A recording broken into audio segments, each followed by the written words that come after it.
I grew up in Mansfield, so I was actually a graduate of Mansfield Senior High, and I moved away after high school. What brought us back to Ohio was really knowing that this was a great place to grow up. It was a wonderful place to be raised, and it was really where we wanted to raise our children, and having the benefit of family nearby and cousins for my children to play with. I was working at as a hospital-employed physician, and Dr. Dean, who is one of my partners now, and I met during our fellowship year. And she reached out a couple of times to me and asked if I was ready to make the move to Crystal Clinic.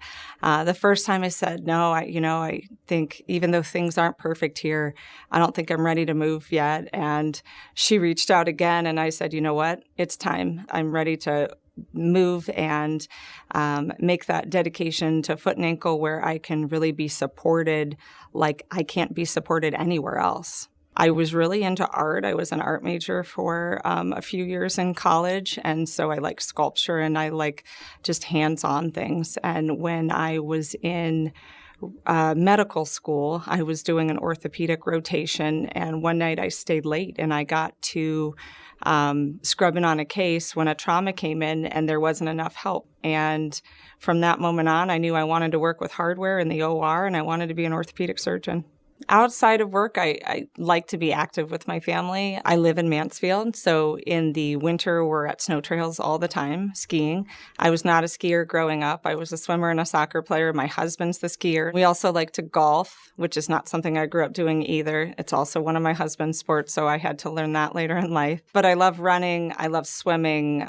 We love being outside, riding bikes on the bike trail, hiking, all that kind of stuff. What I like most about being a surgeon is seeing a patient when they're in a place where they have something going on that's really affected their life. When I see them at final follow-up and they have a look on their face of relaxed relief compared to how I saw them at their first appointment when they were scared and not knowing what was going to happen and how everything was going to turn out, is really the greatest thanks that I could have from anybody. I think that the people that work at Crystal Clinic are ultimately what makes Crystal Clinic so great. It is a place where we have unparalleled outcomes, and that is because of the dedication of every single person that walks in the door every day to take care of our patients.